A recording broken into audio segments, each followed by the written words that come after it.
دوسرا یہ چین نے کہا, اور چین کی جو سپوکس پرسن ہے گورنمنٹ کی, اس خاتون نے یہ کہا کہ ہم اس امن کے پروسیس کی یہ جو انیشیٹو ہے اس کی حمایت کرتے ہیں. مقبوضہ کشمیر ہے جو بھارتی, اس کے اندر سے علی گیلانی جیسے آئیکن, اور دوسرے اس کے بعد پھر ہمارے جو میرواز صاحب جیسے آئیکن ہیں, انہوں نے بھی اس پیس پروسیس کی حمایت کی. اس لیے پریشان صرف لے دے کے اس خطے میں وہی طاقتیں رہ جاتی ہیں جو پاکستان کو ڈی سٹیبلائز کرنا چاہتے ہیں, خطے کو ڈی سٹیبلائز کرنا چاہتے ہیں, یا اپنی ہیجمنی قائم کرنا چاہتے تھے لیکن وہ ناکام ہو گئے. ایک پہلو اس کا اور ہے اگر آپ اجازت دیں, وہ پہلو یہ ہے کہ دیکھیے بھارت اس وقت جو اس کی لیڈرشپ ہے اور اسٹیبلشمنٹ ہے وہ سخت دباؤ میں اندرونی طور پہ. پہلی دفعہ انڈیا کے اندر کسی اپوزیشن لیڈر نے کھڑے ہو کے پارلیمنٹ میں اپنے پرائم منسٹر کو کہا کہ یہ غدار ہے. یہ اس سے بڑا دباؤ کا کوئی دوسرا ثبوت نہیں ہو سکتا. اور دوسرا یہ تھا کہ انہوں نے 4 چیزیں مانگی تھی جا کے, جو انٹرنیشنل کورٹ آف جسٹس سے انہوں نے 4 چیزیں مانگی. پہلا یہ ہے کہ پاکستان کی فوجی عدالت کی سزا ختم کر دی جائے, ان کو نہیں مل سکا. دوسرا یہ ہے کہ اس سزا کو کالعدم کر دیا جائے, وہ بھی نہیں مل سکا. تیسرا یہ تھا کہ اس کو رہا کر دیا جائے, وہ بھی نہیں مل سکا. چوتھا یہ تھا کہ رہا کر کے اس کو بھارت کے حوالے کر دیا جائے, وہ بھی نہیں ہو سکا. ہر طرف سے پسپائی ہوئی کہاں ہے ڈیفینیٹلی. ایگزیکٹلی ریزلٹ سامنے آ رہے ہیں, ان کی بکھلاہٹ جو ہے وہ, جی ہاں, اور بکھلاہٹ کھل کر سامنے آ رہی ہے. بالکل صحیح. اب اجازت دیں تو آ جائیں میرے سوال کی طرف. ڈاکٹر صاحب کس کا آپ کے سوال کے 2 حصے ہیں. جی جی جی آپ بتا لیجئے. جی میں یہ پوچھنا چاہ رہی تھی کس کی جگہ لینے جا رہے ہیں آپ, لینا بھی چاہتے ہیں نہیں لینا چاہتے جو آپ کو عہدے کی پیشکش کی جا رہی ہے؟ دیکھیں جی ہماری طرف تو ہم پٹھواری ہیں, یہاں تو کہتے ہیں کہ جو خواتین ہیں اور بہنیں ہیں ان کی دعائیں بڑی لگتی ہیں. آپ مجھے ایک ہی دعا دے دیں کہ جو میرے لیے اور میرے ملک کے لیے اچھا ہے وہی ہو, میرے ساتھ بھی اور اس ملک کے ساتھ بھی اچھا وہی ہو. یہ عہدے آنے جانے ہیں. میں نے شازیہ آپ جانتی ہیں, قوم جانتی ہے کہ میں واحد پارلیمنٹیرین پاکستان میں جس نے پہلے شہید بھٹو کے ریفرنس کے لیے مجھے صدر نے اتنی میرے ساتھ لڑائی کی, ہی واز ان چائنا, وہاں سے لڑائی کی, روکنے کی کوشش کی, میں نے ریزائن کر کے جا کے کھڑا ہو گیا. دوسری دفعہ جب یہ مرحلہ آیا تو میں نے ریزائن کیا. اس سے پہلے آپ نے دیکھا خواتین و حضرات جو تھے مختلف پارٹیوں میں, مجھے بلکہ چودھری شجاع صاحب نے فون کیا, انہوں نے کہا کیوں ریزائن تسی کرنا چاہتے ہو؟ تو میں نے ان کو اپنی جو گفتگو تھی وہ یہاں نہیں بتا سکتا, میں نے ان سے کی. تو وہ وہاں 36 لوگ تھے مختلف پارلیمنٹ میں جو بیٹھے ہوئے تھے جنہوں نے پارٹیاں چینج کی. میں جانے لگا پہلے میں نے کہا یہ آپ کی امانت ہے. رضا ربانی صاحب کو میں نے فون کیا, وہ کراچی میں تھے, تو میں نے کہا میں سیریس ہوں. وہ کہنے لگے کہ یار میرے لیے ایس تو کوئی اپنے چیئرمین دی حیثیت نال اور کوئی سخت کم نہیں تو لے سکتا. میں کہ یہی سخت کم تو انہوں کرنا پڑے گا. اس لیے وہ ایک پہلو ہو گیا اس کا. دیکھیں اب پاکستان کے لیے ایک نیا سویرا آیا ہے. پاکستان کے لیے جتنے چھوٹے موٹے اریٹنٹ ہیں نا, میں اس پہ پھر ایک بات میرے ذہن میں جو آ رہی تھی وہ میں آپ کے ذریعے کہہ دیتا ہوں قوم سے. وہ یہ ہے کہ اس وقت جو سلیپنگ سیلز ہیں مختلف جگہ پہ, ان کے ذریعے سے کارروائیاں کی جا رہی ہیں. وہ جو دہشت گری اور وحشت گری ہوتی تھی, آپ کو یاد ہے کہ ایک زمانہ تھا کہ پورے کا پورا جو فاٹا تھا وہ علاقہ غیر ہو گیا تھا, اس کے لیے لفظ استعمال کیا جاتا تھا. آج پورے کے پورا فاٹا ایک ڈیموکریٹائز سوسائٹی کا حصہ ہو گیا اور وہاں پہ انتخابات ہوئے ہیں. بالکل جی, اور پہلی دفعہ وہاں پہ 27% سے زیادہ خواتین نے باہر نکل کے, یہ ٹیبو ٹوٹا ہے وہاں پہ, یہ ریکارڈ ٹوٹا ہے. وہ تصور ہی نہیں تھا. لوگ بیٹھ کے, سیاسی جماعتیں بیٹھ کے, مولانا حضرات بیٹھ کے, ایلڈرز بیٹھ کے, جرگے بیٹھ کے فیصلے کرتے تھے جی کوئی باہر نہیں نکلے گا. لیکن وہ کریڈٹ تو نون لیگ والے لیتے ہیں کہ مرجر تو ہمارے دور میں ہوا نا, کریڈٹ تو وہ لیتے ہیں, نون لیگ والے لیتے ہیں.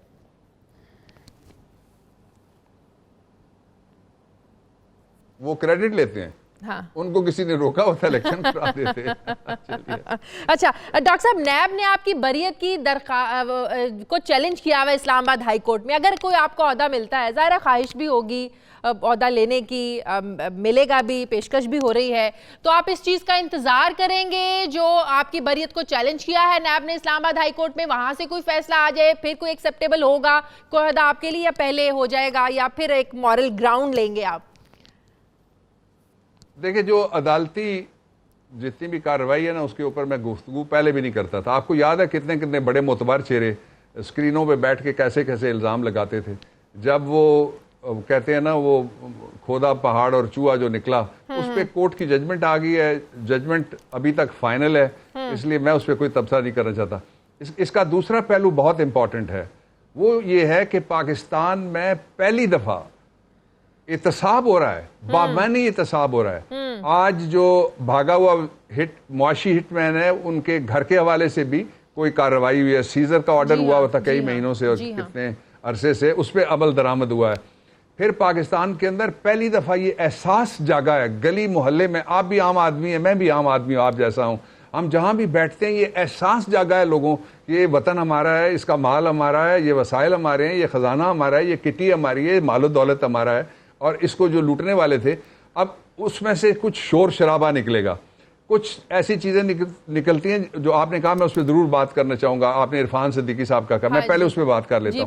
پلیز. مجھے جب لیٹر پارٹ میں پتہ لگا تو میں نے بریگیڈیئر اعجاز شاہ صاحب جو ہمارے وزیر داخلہ, میں نے خود ان سے بات کی. مجھے نہیں معلوم کہ یہ کس نے پرچہ کیا ہے. اس کے دو پہلو ہو سکتے ہیں. ایک پہلو تو یہ ہو سکتا ہے کہ اس کو لا کو آبزرو اگر کیا جائے تو یہ 144 جب ڈپٹی کمشنر اس کا پروکلمیشن جاری کرتا ہے تو اس کی خلاف ورزی پہ 188 لگتی ہے. لیکن پروکلمیشن کے ساتھ ہی یہ میں آپ کے ناظرین کو ایجوکیٹ کرنا چاہتا ہوں, پاکستان کے عوام کو ایجوکیٹ کرنا چاہتا ہوں کہ یہ جو دفعہ 144 ہے وہی ہے جس میں کہتے ہیں کہ یہ دریا میں چھلانگ لگانا برساتی موسم میں منع ہے, اور جو ادوانا ہے اس کو کٹ کے نہ بیچو, اور یہ کہتے ہیں گندا آم جو ہے وہ نہ بیچو, اور کسی جگہ کہتے ہیں پکوڑے تلے ہوئے نہ بیچو, اس کا صرف مال بیچو. جو تو یہ وہ دفعہ ہے. اس سے پہلے پروکلمیشن ہوتا ہے جب جلسے کے اندر بھی کارروائی ہونے لگتی ہے, جلوس کی بھی, تو جو ڈیوٹی میجسٹریٹ ہوتا ہے وہ ڈپٹی کمشنر کے بہاف کے اوپر کہتا ہے کہ آپ مجمع خلاف قانون ہے, آپ ڈسپرس ہو جائیں ورنہ ہم کارروائی کریں گے. اس لیے یہ جو کام تھا اس کے لیے ایک نوٹس چلا جاتا کہ آپ نے یہ غلط کام کیا, پھر کارروائی بالکل یہ غلط ہوا ہے. اس احتساب سے کوئی انکار نہیں کرتا, احتساب ہونا چاہیے اور اکراس دی بورڈ ہونا چاہیے, لیکن اس طرح کے جب واقعات سامنے آتے ہیں, ایسی پرسنالٹیز کی گرفتاریاں سامنے آتی ہیں, بہرحال جو بھی ہیں کالمسٹ ہیں, وہ ایک استاد کا درجہ رکھتے ہیں وہ, تو اس سے ایک تاثر ابھرتا ہے ڈاکٹر صاحب کہ شاید حکومت خوفزدہ ہو چکی ہے, یہ اپوزیشن کہتی ہے. پھر ان کے جو یہ بیانیہ اس کو تقویت ملتی ہے کہ شاید حکومت چاہتی ہے کہ وہ وہ شخص جو نواز شریف کے بیانیے کے ساتھ چلا ہے اس کو اندر کر دو, اس کو گرفتار کر دو, اس کو جیل بھجوا دو. تو آپ کو نہیں لگتا حکومت کو ان چیزوں کو ایوائڈ کرنا چاہیے؟ اچھا, میں اس پہ تھوڑی بات مکمل کرنا چاہتا ہوں. دیکھیے وہ 70+ کے ایک سینئر سٹیزن تھے, ہتھکڑی بھی نہیں لگانا مناسب تھا, یہ بھی میں کہہ رہا ہوں. دوسرا یہ ہے کہ میں یہاں یہ وضاحت بھی کرنا چاہتا ہوں کہ اس کو جس طرح سے ڈراماٹائز نون لیگ نے کرنے کی کوشش کی ہے کہ پتہ لگا کہ بہت بڑی کوئی میٹنگ ہوئی اور سازش ہو گئی اور عمران خان اور بابر روان پتہ نہیں کون کون بیٹھ کے انہوں نے یہ فیصلہ, ایسا نہیں ہے. میں آن ریکارڈ آنا چاہتا ہوں کہ میں احتجاج کا, پرامن احتجاج کا حامی ہوں. میں آن ریکارڈ آنا چاہتا ہوں وزیر اعظم احتجاج کے اور پرامن احتجاج کے حامی ہیں, لیکن احتجاج کی جو باؤنڈریز ہیں, جتنے بھی فنڈامنٹل رائٹس ہیں, فریڈم آف ایکسپریشن بھی اور فریڈم آف ایسوسیشن بھی اور رائٹ آف موومنٹ بھی, ان کے ساتھ لکھا ہوا ہے سبجیکٹ ٹو ریزنیبل ریسٹرکشن. اور یہ جو کچھ طریقہ تھا یہ مجھے ذاتی طور پہ مجھے پسند نہیں آیا, اور اس میں بھی ان کو جو ان کے ساتھ ہوا, اور پھر اس طرح لگا کہ جس طرح کوئی ایک وہ اتفاق فاؤنڈری والی کوئی بڑی لمبی قلم ہے, وہ دکھانے کی کیا ضرورت تھی. جو ہوا وہ غلط ہوا, سب غلط کہہ رہے ہیں اس کو. اچھا, ایک اور جو اس کا پہلو ہے وہ یہ ہے کہ حکومت خوفزدہ اس بات سے ہے کہ نواز شریف کے بھائی شہباز شریف نواز شریف کے بیانیے کے ساتھ کب تھا؟ مجھے ذرا یہ بتائیے. میں تو پٹھواریا ہوں, آپ لاہورن ہیں, مجھے آپ بتا دیجئے, قوم کو بتا دیجئے کہ جس دن باپ اور بیٹی لاہور سے واپس آ رہے تھے تو آپ کیا سمجھتے ہیں بھائی نے پوچھا نہیں ہوگا کتنے رہ گیا سے, کتنے چلے گئے, آپ کہاں پھنس گئے تھے, کیا ہوا آپ کو, آپ غائب کدھر ہو گئے تھے؟ بالکل صحیح. ناظرین واپس آتے ہیں ایک چھوٹے سے وقفے کے بعد.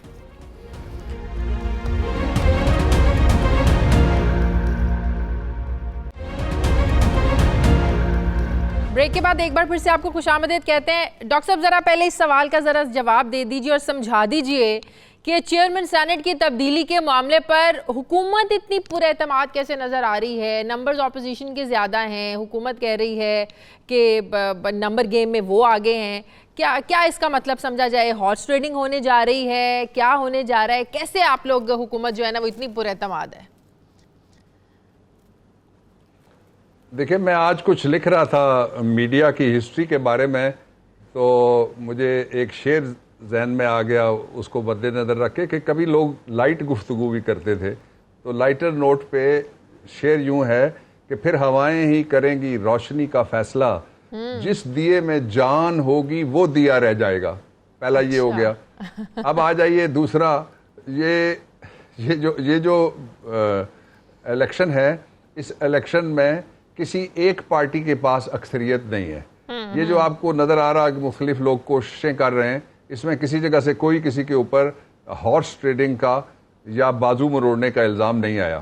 اس کو پارلیمنٹری زبان میں لابنگ کہا جا سکتا ہے. مختلف پارٹیاں ہیں, کسی ایک کے پاس اکثریت نہیں ہے, اس لیے ووٹوں کے لیے لوگ ایک دوسرے کے پاس جا رہے ہیں. میں یہاں رک جاتا ہوں, باقی نتیجہ نکلے گا تو سب کے سامنے آ جائے گا. لیکن کل کو جب پیپلز پارٹی تحریک انصاف کے ساتھ مل کر سنجرانی صاحب کو کروانا چاہتی تھی, کروا لیا. آج وہ نون لیگ کے ساتھ مل کر بزنجو صاحب کو کروانا چاہتے ہیں, وہ کروا لیں گے. مطلب یہ کہ کب تک جو ہے نا وہ آپ اس سلسلے کو آگے لے کر چلتے رہیں گے؟ کل کو پھر ان کے ساتھ نہیں بنیں گی, پھر آپ کے ساتھ آ جائیں گی جی آپ فلاں کو منتخب کروا لیں. یہ سلسلہ رکنا چاہیے. میں I totally agree, I endorse your view. اس سے اچھی بات میں نہیں کہہ سکتا تھا جو آپ نے خود ہی کہہ دی ہے. جو دوسری اس کی ایک اداروں کا تسلسل چلنا چاہیے, جس کو شوق ہے, جب اپنی باری جس کی ہوتی ہے وہ کہتا ہے 5 سال پورے کرنے دیں, اس سے نیچے بالکل بڑا ظلم ہو جائے گا. جب دوسرا آ جاتا ہے وہ کہتے ہیں پہلے دن سے ہی ہم نے بالکل بھی نہیں چھوڑنا. تو اصل ایشو ہے وہ یہ ہے کہ کبھی اداروں نے, اور یہ فیڈریشن کی علامت ہے ادارہ, آپ نے جو بات کی ہے زبردست بات کی ہے کہ یہ جو جس کو ہاؤس آف فیڈریشن کہتے ہیں, اس میں کنٹینیوٹی ہونی چاہیے تاکہ پالیسی اوور سائٹ کی جا سکے, اور جو صوبے اپنے اپنے مفادات کے تحفظ کے لیے وہاں ان کی طاقت برابر ہے وہاں کر سکے. اچھا, اس سے پہلے آپ نے ایک سوال کیا تھا, میں ادھر ایسے سوالوں سے لوگ بھاگتے ہیں, میں اس طرف خود آپ کو لے جانا چاہتا ہوں کہ 1 سال کے اندر پاکستان کی عمران خان کی حکومت نے پاکستان میں کیا کیا. دیکھیں 4 فیلڈ بڑے ہیں. خارجہ محاذ میں کامیابیاں ملی, اس کے علاوہ ذرا بتا دیجئے گا کیا کریڈٹ پہ ہے؟ جی میں ایکسکلوڈ کر دیتا ہوں, میں 4 فیلڈ جو رکھوں گا ان کے اس میں میں شامل نہیں کرتا خارجہ محاذ پہ کامیابی. سب سے پہلے یہ ہے کہ پاکستان میں کیا ادارہ جاتی پہلی دفعہ کرپشن پہ کنٹرول ہوا بڑے پیمانے پہ, بڑی کرسیوں پہ اور بڑی جگہوں پہ. یہ نہیں ہوا, یہ میں آپ پہ چھوڑتا ہوں, جو مرضی آپ جواب دے دیں. نمبر 1. نمبر 2 یہ ہے کہ پاکستان کے جو وسائل تھے ان میں اضافہ کرنے کے لیے کوششیں ہوئیں اور ان کے نتائج سامنے آ رہے ہیں, اور پاکستان میں ڈاکیومنٹیشن آف اکانومی پہلی دفعہ شروع ہو گئی ہے. ٹیکس بیس بڑھ رہی ہے یا نہیں بڑھ رہی, میں اس کا جواب نہیں دینا چاہتا, میں سوال کا جواب آپ پہ اور قوم پہ چھوڑ دیتا ہوں. تیسری طرف آپ آ جائیے, پاکستان کے جو گرین پاسپورٹ پہ سیاہ دبے لگے ہوئے تھے وہ دھلے. پاکستان نے اپنی عزت بحال کی, اور آج لوگ پاکستان کی طرف اس کی بحالی کی امید لگا کے دیکھتے ہیں, اور بیرون ملک پاکستانی بھی دیکھتے ہیں یا نہیں دیکھتے. یہ تیسرا فیلڈ تھا. میں اس کا سوال کا جواب آپ کی طرف چھوڑ دیتا ہوں, میں نہیں دیتا, اور قوم دے اس کا جواب, بے شک جو مرضی دینا چاہیں وہ مجھے قابل قبول ہے. چوتھا اور آخری یہ ہے کہ بنیادی طور پہ غریبوں کی طرف رخ کیا جا رہا ہے. ابھی کچھ دن پہلے ایک اسلام آباد کے گرد و نواح میں 85,000 سے 1 لاکھ گھر پہلی دفعہ 1 سال کے اندر جو بنانے والے ہیں, میں نے جا کے بلکہ میٹنگ کی تاکہ میرے پاس صحیح معلومات ہو, جب میں بات کروں تو میں صحیح بات کروں. تو وہ گھر بننے جا رہے ہیں. پھر 6-7 جگہ اور گھر زیر تعمیر بھی ہیں, کچھ ایسی جگہیں ہیں جن کو ٹھیک بھی کیا جا رہا ہے. ایک دوسرا آپ کے سامنے آپ نے دیکھا کہ احساس پروگرام کے ذریعے سے جو دولت ہے اس کا رخ, جو پیسے ہیں اس کا رخ جو مختلف جگہ پڑے ہوئے ہیں. آپ کے اتنے سارے سوالوں کے جواب کا کریکس ہے کہ ایک عام آدمی کہتا ہے کہ مہنگائی نے اتنی زیادہ کمر توڑ دی ہے, ہر جگہ سے ٹیکسز کی اتنی بھرمار ہو گئی ہے, انہیں کسی اور جگہ دیکھنے کا موقع ہی نہیں ملتا. ہمیں نہیں فرق پڑ رہا احتساب ہو رہا ہے کس کا نہیں ہو رہا ہے, نواز شریف جیل میں ہے, زرداری جیل میں. ایک عام آدمی کو سمجھانا مشکل ہے, ایک عام آدمی کو سمجھانا مشکل ہے, یہ کہہ رہی ہوں میں. اچھا چلیے, میں آپ سے تعرض نہیں کرتا, میں جواب دے دیتا ہوں جو مجھے سمجھ آتی ہے. اگر عام آدمی اتنا ناخوش ہوتا نا تو رات 3:30 بجے اتنے لوگ ایئرپورٹ پہ عمران کے لیے نہ جاتے, اور وہاں 30,000 جو کیپٹل 1 ایرینا میں جمع نہ ہوتے, بلکہ کالے جھنڈے لے کے لوگ استقبال کرتے. اور پھر آپ چونکہ ہاؤس ہولڈ چلاتی ہیں, میں باپ ہوں, میں خاوند ہوں, میں بھی ہاؤس ہولڈ چلاتا ہوں, اس لیے آپ کو پتہ ہے کہ جن چیزوں میں مہنگائی ہے وہ زیادہ وہ ہیں جو امپورٹڈ ہیں. کیا سبزیاں سستی پہلے 10 سال کے مقابلے میں ہوئی نہیں ہوئی, آسانی سے ملتی ہیں یا نہیں ہے, کسی جگہ کوئی کمی ہے نہیں ہے. تو یہ چیزیں نہیں لوگ بتاتے. وہ کہتے ہیں نا سفید اتنی بڑی دیوار کے اوپر اگر ایک کالا داغ لگ جائے تو کہتے ہیں کنج لگا سی, یہ سانو دس دو. بالکل سفید کوئی نہیں دیکھتا, بالکل صحیح کہہ رہے ہیں آپ. بہت شکریہ ڈاکٹر بابر اعوان صاحب ہمارے ساتھ تھے.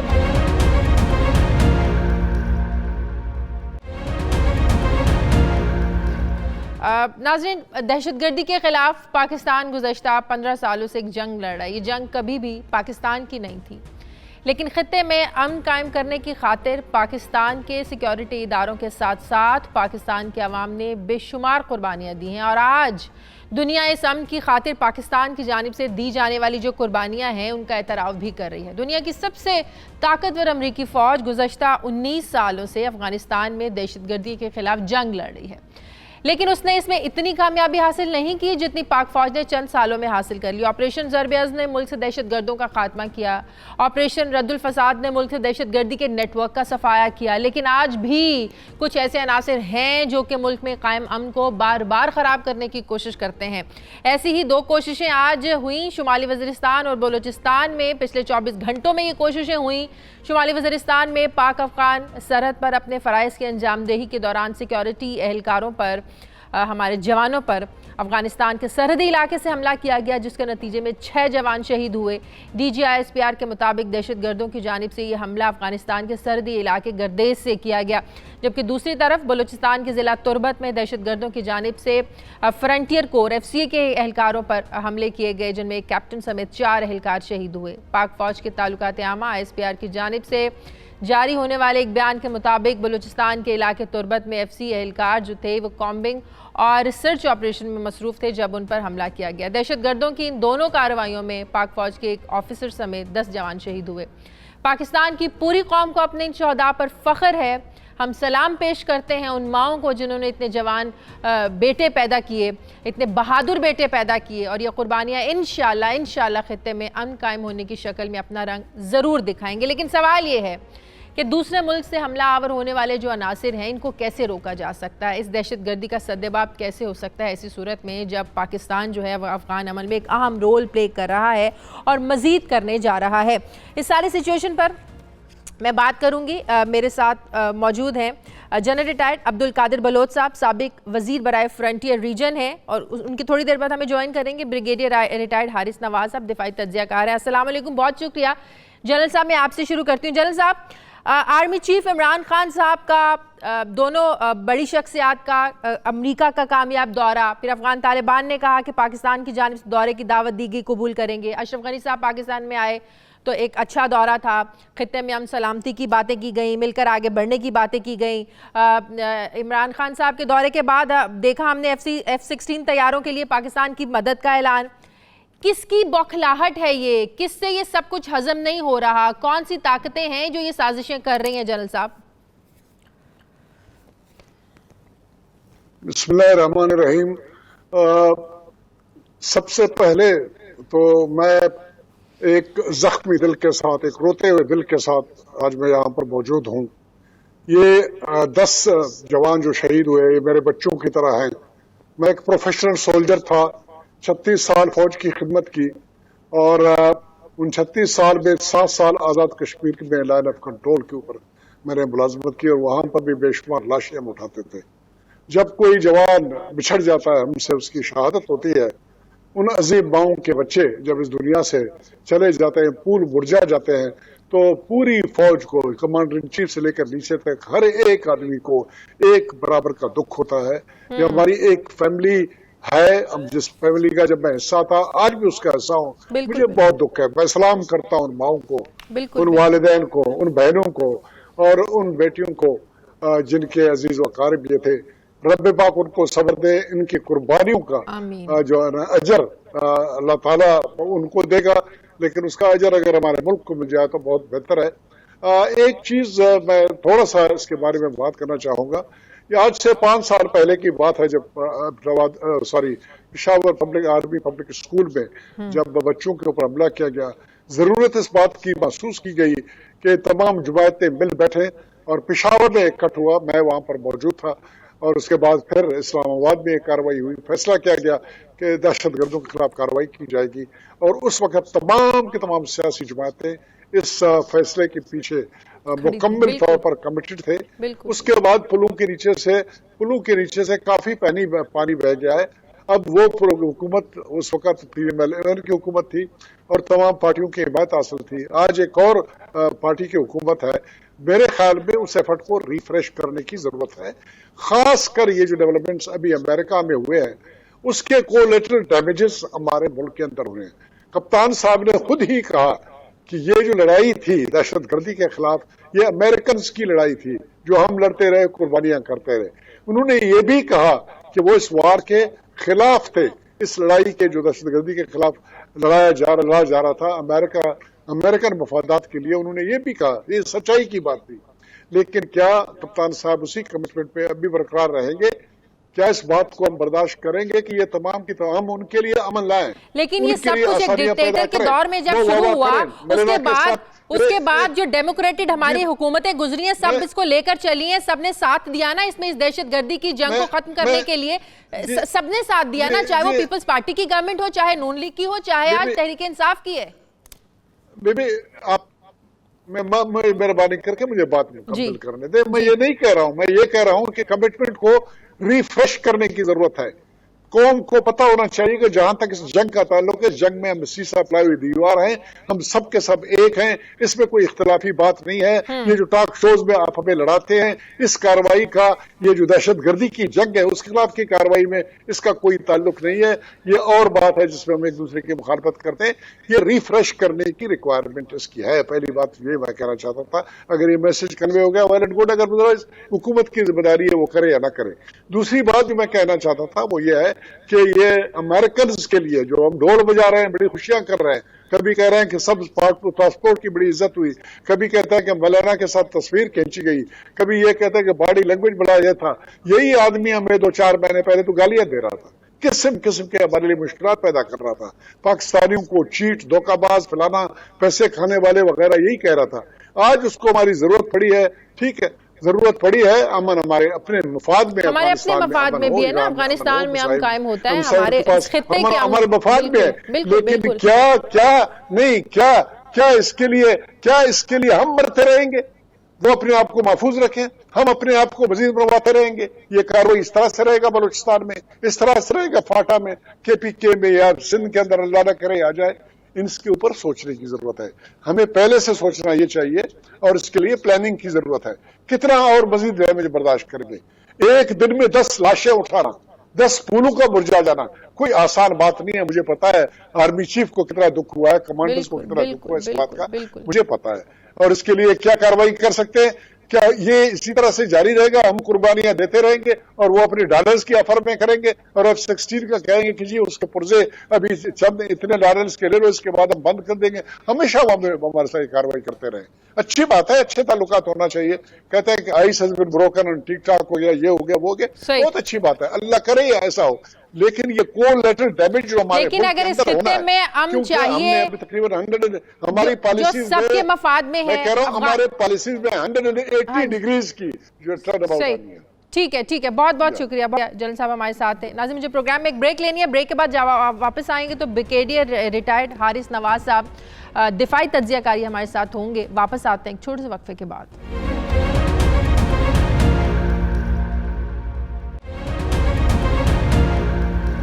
بریک کے بعد ایک بار پھر سے آپ کو خوش آمدید کہتے ہیں. دفاعی تجزیہ کار بریگیڈیئر ریٹائرڈ حارث نواز صاحب نے ہمیں جوائن کیا. السلام علیکم, بہت شکریہ بریگیڈیئر صاحب. بریگیڈیئر صاحب, افغانستان کے عمل میں پاکستان نے ہمیشہ ہی ایک پازیٹیو رول پلے کیا ہے اور آگے بھی کرنا چاہتا ہے اور ہم کرنے بھی جا رہے ہیں. آج کے جو 2 افسوسناک واقعات پیش آئے ہیں شمالی وزیرستان میں, بلوچستان میں, تربت میں 10 ہمارے نوجوان شہید ہو گئے. اگر سرحد پار سے اسی طریقے کے ایسے حملے ہوتے رہیں گے, کیسے امریکہ کا سیف انخلا ہوگا, سیف ایگزٹ ہوگا وہاں سے, کیسے یہ پیس پروسیس آگے بڑھ سکتا ہے؟ کون ہیں وہ قوتیں, کون ہیں وہ طاقتیں جو نہیں چاہتے اس خطے میں امن ہو, جو نہیں چاہتے کہ پاکستان افغانستان کے امن عمل کا حصہ بنے؟ دیکھیں شادیہ, بڑی کلیئر ہے کہ کون نہیں چاہتا اور کس کو پرابلم ہے, کس کو ڈائجسٹ نہیں ہو رہا. آئی تھنک وی آل نو کہ دے آر دا انڈینس. اور خاص طور پہ جس طریقے سے پرائم منسٹر پاکستان کا وزٹ ہوا امریکہ میں, ان کی پذیرائی ہوئی ہے, اس کے ان نقطہ نظر سمجھا گیا ہے, اور پھر اس کے بعد پرائم منسٹر نے حامی بھری کہ میں جا کے افغان طالبان سے ملاقات کروں گا اور اس کے بعد میں افغان حکومت کے ساتھ ان کو بٹھاؤں گا. اس میں سب سے زیادہ تکلیف یہ ہے کہ India has been kicked out of the Afghan peace process.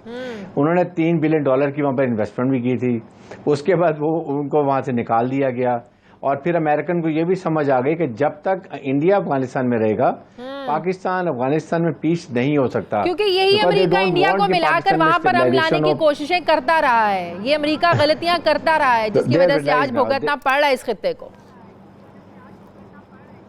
تو یہ جب انہوں نے اب ریئلائز کر لیا کہ ایک ہی حل ہے، پاکستان نے بہت پروفیشنل طریقے سے، اگر آپ نے دیکھا کہ افغان طالبان کو دوحہ میں امریکن ایڈمنسٹریشن کے ساتھ بٹھا دیا، انڈرسٹینڈنگ ہو گئی، تقریباً معاملات حل ہو گئے ہیں.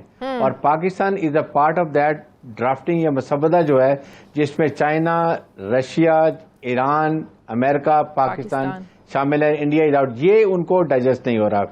اب ایشو یہ ہے کہ اب میں یہ ایکسپیکٹ کر رہا تھا کہ ابھی تو خدا نہ خواستہ میں ایک اور ایکسپیکٹ کرتا ہوں، اللہ نہ کرے کہ یہ انڈیا اب ایک اور انڈیا کے اندر یہ را یا انڈین گورنمنٹ ایک اور اڑی انسیڈنٹ یا پٹھان کوٹ انسیڈنٹ یا پلوامہ انسیڈنٹ کریں گے اور پاکستان میں بلیم ڈالیں گے. I think we have to very careful about it also. لیکن بریگیڈیئر صاحب انڈیا وایا افغانستان کی زمین استعمال کر کے، افغانستان کی زمین استعمال ہو رہی ہے پاکستان پر حملہ کرنے کے لیے.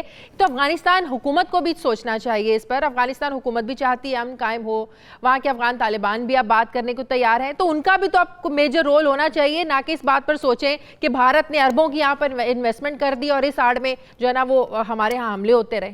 یہ بات تو قابل قبول نہیں ہے. شاید دیکھیں آپ دیکھیں بڑی کلیئر سی بات ہے کہ پرابلم یہ ہے کہ Afghan government is very weak, اس کی writ of government is very weak. وہاں پر این ڈی ایس ان کے کنٹرول سے باہر ہے، پھر تحریک طالبان پاکستان وہاں پر موجود ہے، آئی ایس ایس موجود ہے، وہ موجود ہے. اور سیکنڈ یہ کہ اس وقت امریکنز کو چاہیے کہ کیونکہ افغان گورنمنٹ کی جو کنٹرول ہے وہ ہے امریکن کے ہاتھ میں. Americans have to tell Afghan government کہ now you start having your writ of government, آپ اپنی این ڈی ایس کو کنٹرول کریں. تحریک طالبان پاکستان کے خلاف آپ وہاں پر ایکشن لیں. ان کو کوئی کسی لحاظ سے بھی یہاں سے آپریشن نہیں ہونا چاہیے ہماری سرحد پر جہاں پر ہم اس وقت فینسنگ کر رہے ہیں. ایشو یہ ہے کہ اگر پاکستان کو بھی ہم بڑے اسٹرانگ وکٹ میں، ہمیں بھی امریکہ کو کہنا چاہیے کہ اگر افغانستان پاکستان میں امن ہوگا، بارڈر کے حالات ٹھیک ہوں گے، وہاں سے طالبان پاکستان میں اٹیک نہیں کریں گے، دین ہم اس پوزیشن میں ہوں گے کہ ہم افغان طالبان کو کنونس کریں کہ آپ افغان حکومت کے ساتھ بیٹھیں اور مذاکرات کریں. بالکل. یہ میرے خیال میں ہمیں میسج کنوے کرنے کی ضرورت ہے، یہ بہت ضروری بات ہے. تو ایسی کارروائیوں سے، ایسے حملوں سے آپ کو لگتا ہے کہ یہ سبوٹاژ ہوں گے، کسی حد تک افیکٹ ہوگا یہ سارا پروسیس، پیس پروسیس جو چل رہا ہے؟ دیکھیں Indian government is trying their best کہ وہ یہ تحریک طالبان کو بھی استعمال کریں، اس کا بعد این ڈی ایس کا اور را کا نیکسس ہے اس کو استعمال کریں، ایک نان اسٹیٹ ایکٹرز وہاں پر ان کو بھی کریں، تاکہ کسی طریقے سے بھی اس پروسیس کو ڈیلے کیا جائے اور جو پاکستان کی فوج کی ایک پوری دنیا میں نام ہوا ہے وہ بھی نہ ہو. اور سیکنڈ جو ابھی ہم پیس پروسیس میں ہمیں بہت اچھا مقام مل رہا ہے وہ بھی نہ ملے. لیکن پاکستان آرمی نے تہیا کیا ہوا ہے کہ ہم نے افغان بارڈر پر امن لے کے آنا ہے، ملک سے دہشت گردی ختم کرنی ہے، بلوچستان میں حالات نارمل کر لیں تاکہ سی پیک بھی بنے، اور ساتھ ہی ساتھ پیس پروسیس بھی چلانا ہے. یہ گورنمنٹ کی رسپانسبلٹی ہے، وہ انشور کریں کہ افغان طالبان کو بھی ہم نے نیگوشیشن ٹیبل بٹھانا ہے افغان گورنمنٹ کے ساتھ اور اس پروسیس کو لے کے چلے. یہ اور افغان گورنمنٹ کی بھی ذمہ داری ہے بریگیڈیئر صاحب کہ وہ بھی اپنی سرحد کو، اپنے جو فینسنگ ہم کر رہے ہیں، ہم تو اپنی طرف سے بڑے اچھے اقدامات اٹھا رہے ہیں تاکہ دہشت گردوں کا جو آنا جانا ہے وہاں پر کنٹرول ہو سکے. تو افغان گورنمنٹ کی بھی تو ذمہ داری بنتی ہے کہ اپنی سرحد پار جو ہے نا وہ کنٹرول کریں، اپنا بھرپور کنٹرول ہونا چاہیے ان کا اپنے بارڈر پر. افغان گورنمنٹ اس وقت دیکھیں، افغان گورنمنٹ اس وقت بالکل چاہتے ہیں کہ وہاں امن ہو تاکہ یہ حالات ٹھیک ہوں اور افغان طالبان کے ساتھ بیٹھ کے یہ مذاکرات کریں. ایشو یہ ہے ان کی ریٹ بہت کمزور ہے، ان کے ٹروپس ان پروفیشنل ہیں، اس کے بعد ان کے این ڈی ایس کے اوپر کنٹرول نہیں ہے، جس کی وجہ سے ان سے بات نہیں کرنا چاہتے، پش کرتے ہیں. اسی لیے نہیں کرنا چاہتے کہ ان کی ریٹ کا وہ کہتے ہیں کٹپلتی حکومت ہے تو American have to jump in. Second, ہمیں اپنے ریجن میں جو اس وقت افیکٹڈ ملک ہیں جو چاہ رہے ہیں کہ یہاں پیس ہونا چاہیے، چائنا، رشیا، ایران اور پاکستان خود مل کے یہ انڈیا پہ بھی پریشر ڈال سکتے ہیں. سارے بڑے انفلوئنسنگ ملک ہیں، ان کی ویٹو پاور بھی ہے، امریکہ شامل، انڈیا کو کنٹرول کرنے کے. لیکن سب کے تجارتی معاملات بھی تو آڑے آ جاتے ہیں بریگیڈیئر صاحب، افغان ٹیریٹری پاکستان تجارتی معاملات بھی تو آڑے آ جاتے ہیں. جی یہ دیکھیں وہ آ جاتے ہیں، لیکن اب ہم نے یہاں پر جو بھی پریزنٹ پریویلنگ انوائرمنٹس ہیں ان کے اندر ہم نے آگے بڑھنا ہے، ہم نے پیچھے مڑ کے نہیں دیکھنا اور اس کے لیے ضروری یہ ہے کہ اہم آرمی اپنا آپریشن کرتی رہے گی, گورنمنٹ کو اپنی ڈپلومیسی میں فارورڈ ایک آفینسو لے کے جانا ہے, امریکن سے انگیج رہنا ہے, ان کو بتانا ہے کہ انڈیا ہمارے لیے کیا کر رہا ہے, چائنا کو بتانا ہے, رشیا کو بتانا ہے. یہ تینوں ممالک جب انڈیا پہ پریشر ڈالیں گے تو وہ ایک تو لائن آف کنٹرول کو بھی شیطانی بند کریں گے, پلس افغان سرزمین جو استعمال کرتے ہیں بلوچستان اور فاٹا کے لیے وہ بھی ختم ہو گئی. کیونکہ اب پرابلم یہ انڈیا کو تکلیف یہ ہے کہ اب وہاں پر ہمارے پیسفل الیکشنز ہو گئے ہیں, وہ فاٹا آپ کے پی کے میں مرج ہو گئے ہیں. اور دوسرا سب سے بڑی پرابلم شاید ہم ذکر کرنا بھول رہے ہیں, کلبھوشن یادو کیس میں ان کی جو شکست ہے وہ برداشت نہیں ہو رہی ہے, وہ بھی ہضم نہیں ہو رہی ہے ان سے. شادیہ اس میں بھی آپ یہ دیکھیں کہ آئی سی جے نے ایک انڈیا کو سرٹیفائی کر دیا کہ India is a state sponsored terrorist country, کیونکہ انہوں نے یہ کہا کہ یہ ان کا سرونگ نیول کمانڈر ہے, اس کو مسلمان پاسپورٹ انڈیا نے دیا ہے اور یہ صحیح پاسپورٹ دیا گیا ہے, اس لیے یہ بھی سرٹیفائیڈ ہو گیا کہ یہ پاکستان میں ٹیررزم کر رہے تھے. تو یہ کافی چیزوں میں ایکسپوز ہو گیا. پھر امریکہ نے بی ایل اے کو جو ہے وہ ٹیررسٹ آرگنائزیشن ڈکلیئر کر دیا. اگر آپ کو یاد ہو 27 فیبرری کو جب ان کے جہاز گرائے تھے تو وہاں پر بھی امریکہ نے کنفرم کیا کہ پاکستان کا کوئی F-16 جہاز نہیں گرا, پورے جہاز ہم نے کاؤنٹ کر لیے آپریشن بیسس. تو انڈیا نے ان کو بڑا نا امید کیا ہے, and now they are looking towards Pakistan. This is a time opposition کو اپنا رول کرنا چاہیے. کنسپٹ نیشنل ایشوز میں they should all be together. Pakistan میں رہتے ہیں تو پاکستان کا ایک نیشنل جو انٹرسٹ ہے اس کو ہر حالت میں قائم کرنا چاہیے. اس کو دیکھتے ہوئے, اس وقت سچویشن دیکھتے ہوئے, آج آپ نے دیکھا کہ انہوں نے ہماری ٹیکنیکل اور جو اسپیئر پارٹ سے F-16 کے وہ بھی انہوں نے ریلیز کر دیے ہیں. تو اس سے دیکھیں پازیٹیو وائبز آ رہی ہیں. آن قریب دیکھیں اکنامک ایک جو ہماری روٹین تھی وہ بھی شروع ہو جائے گی, کولیشن سپورٹ فنڈ بھی آ جائے گا, بہت چیزیں ہوں گی. بالکل صحیح, بہت شکریہ بریگیڈیئر ریٹائرڈ حارث نواز صاحب ہمارے ساتھ. ایک بار پھر سے ہم یہ کہنا چاہتے ہیں, پوری قوم جو ہے وہ فخر محسوس کرتی ہے کہ ایسے شہید جو جوان شہید ہوئے ہیں, ان ماؤں کو سلام پیش کرتے ہیں. ہم دعا کرتے ہیں کہ اللہ تعالیٰ جو شہید ہیں ان کے لواحقین کو صبر دے, اور ہم یہ دعا کریں گے کہ اس طرح کے واقعات میں کمی آئے اور پاکستان جو ہے ہمیشہ سلامت رہے, اور پوری قوم اس دکھ کی گھڑی میں ان شہیدوں کے لواحقین کے ساتھ کھڑی ہے, پاک فوج کے ساتھ کھڑی ہے. ہم اپنی پاک فوج کے جذبوں کو سلام پیش کرتے ہیں. ناظرین, پروگرام کا وقت ختم ہونے لگا ہے, لیکن پروگرام کے اختتام سے پہلے ہمارا جو آج کا ایڈیٹوریل ہے وہ یہ ہے کہ PIA کا شمار پاکستان کے ناظرین ان اداروں میں ہوتا ہے جو کہ اس وقت پاکستانی معیشت کے لیے سفید ہاتھی بنے ہوئے ہیں. PIA کے خسارے کو کم کرنے کے لیے حکومت جہاں دیگر اقدامات اٹھا رہی ہے, وہیں حکومت کی جانب سے PIA کے ملازمین کی جعلی ڈگریوں سے متعلق جانچ پڑتال کے لیے 5 رکنی ایک کمیٹی بھی تشکیل دی گئی ہے. ایئر وائس مارشل نور عباس کمیٹی کو چیئرمین اس کمیٹی کا مقرر کیا گیا ہے. 5 رکنی کمیٹی ملازمین کی جو ڈگریاں ہیں ان کی اثر نو جو ہے وہ انویسٹیگیٹ ان کو کرے گی. کمیٹی جعلی ڈگری کیس میں سزا کیا ہوگی اور جرمانہ کیا ہوگا اس کا تعین بھی کرے گی. جعلی ڈگری کیس سے متعلق حتمی طور پر جرمانے کی نوعیت اور سفارشات سے انتظامیہ کو آگاہ بھی کرے گی, جبکہ کمیٹی کی یہ بھی ذمہ داری ہے کہ وہ جب انویسٹیگیشن مکمل ہو جائے اس کے بعد جو اپنی رپورٹ ہے یہ PIA کے CEO کو پیش کی جائے گی. اس سے پہلے بھی جعلی ڈگری رکھنے والے جو ملازمین تھے ان کے خلاف سخت کارروائی عمل میں لائی گئی تھی, جبکہ یہ بھی یاد رہے کہ گزشتہ سال سپریم کورٹ میں پیش کی جانے والی آڈٹ رپورٹ جو تھی اس میں یہ انکشاف کیا گیا تھا کہ PIA میں جعلی اور ٹیمپر ڈگریوں پر بھرتی ہونے والے جو ملازمین ہیں ان کی تعداد 457 تھی, جن میں سے بیشتر جو تھے ان کو ان کے عہدوں سے فارغ کر دیا گیا تھا, جبکہ دیگر کے خلاف بہت سی کارروائیاں بھی ہوئیں. PIA میں جعلی ڈگریوں کے معاملے پر مسلم لیگ کے سینیٹر مشاہد اللہ خان اور سابق وزیر اطلاعات اور موجودہ وزیر سائنس و ٹیکنالوجی فواد چودھری کے درمیان ماضی میں بہت بار ہم نے دیکھا سینٹ کے فلور پر سخت الفاظوں میں بحث بھی ہو چکی ہے.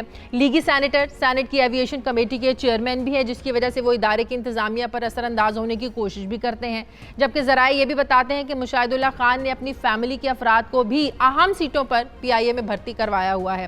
اب دیکھنا یہ ہے کہ آنے والے وقت میں جعلی ڈگریوں پر بھرتی ہونے والے افراد کے خلاف کس طرح کیا کارروائی عمل میں آتی ہے, اور کمیٹی کب تک اس حوالے سے اپنی رپورٹ پیش کرے گی, اور ہم بھی اس حوالے سے ایسی سٹوریز جو ہیں ان کا فالو اپ آپ کے سامنے پیش کرتے رہیں گے. پروگرام کا وقت ختم ہو گیا, مجھے اجازت دیجیے, اپنا فیڈ بیک ضرور دیجیے گا. آپ سے ملاقات ہوگی کل. اللہ حافظ.